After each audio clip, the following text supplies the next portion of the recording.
Assalamualaikum warahmatullahi wabarakatuh. Obboleeyyan dachee addunyaa irratti argamtan bakka jirtanitti nageenya rabbii jiraamanii rabbii isin wajjin haa jiraatu isiniin jedha. Egaa akkuma beekamu waa'ee biizinasa keenyaa irratti kan viidiyoo waraabee maxxansu gara TikTok kootii irratti namoonni na beektan na beektu namoonni na hin beekne immoo Khadijaan jedhama. Egaa biizinasa keenya keessatti biizinasa keenya biizinasa bilisummaati. Maallaqaanis ta'e fayyaadhaanis ta'e barnootaanis ta'e bilisummaa malee wanti hiyyummaa namaa kennu wayii hin jiru karaa hundattuu iyyuu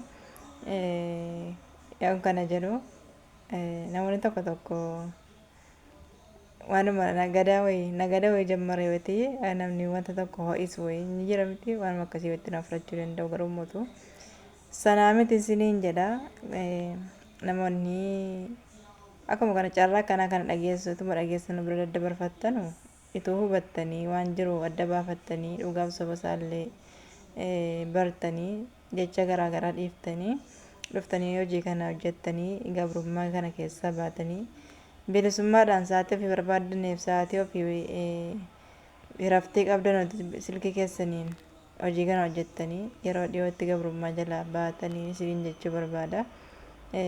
Egaa anillee akkuma kana duraanii hojii kana shakkaatiin ture jecha garaagaraa goonna gahe wanta akkana akkamitti ta'uu danda'a waan jedhamu wayii garuu immoo eegan itti seenee waan jiru hundaa adda baafadhe ka'eetti kan inni karaa viidiyoo kana waraabuutti dhufe jechuudha. Egaa biizinasa keenya keessatti namni gosa lama qofaadha kan irraa barbaadamu innis galmaa'uudhaa fi oomisha bitachuudha. Gaafa oomisha isaa bitatee silkii isaatiin kan inni waan jiru dhaggeeffatee waan jiru hubatee waan jiru hojjetu malee dirqama bakka sanatti argamuu qaba namni kun wanti jedhu wayii hin jiru. Birrii guddaa isin hin gaafatu beekumsa isin hin gaafatu amantiin kee maali ati dhiiraa ati dubaraa ati guddaadha ati xiqqaadha hin jedhu. Kanaaf obboleeyyan hin gowwoomfaminaati viidiyoo kana yeroo argitan namni waa malee waan dubbatu waan ta'eef kottaati itti fayyadamaa isiniin jedha. Kottaati hojjedhaati yeroo dhiyootti mana madaamii keessaa bahaati bilisummaadhaan jiraadhaan isiniin jedha.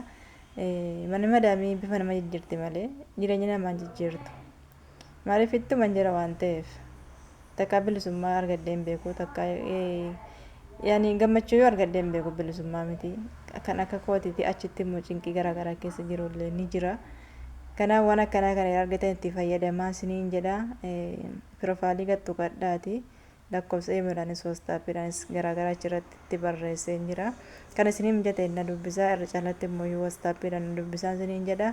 Obboleeyyan yeroo keessan itti fayyadamaa of hin gowwoomsinaa isiniin jedha jecha garaagaraatiin yeroo keessan hin gubinaati kottaati karaa hojii kanaatti dabalamaati waliin hojjenne waliin guddanne yeroo itti mana namaa keessaa wal galchina isiniin jedha. Anillee akkuma kana viidiyoon akkanaa kana argadheeti kan inni haadha sadarkaa viidiyoo waraabuu irratti argamu isiniin jedha. Kana caalatti viidiyoo bal'inaan isinii waraabaa isiniin jedha obboleeyyan hin gowwoomfaminaa wanti isinii dhaamu hin gowwoomfaminaa jecha garaagaraatii fi shakkii garaagaraatiin shakkiin akkuma beekamtu kan qaban balleessiti malee kan alaa namaan fiddu akkas isiniin jedha. Hundaafuyyuu yeroo gaarii qabaadhaa.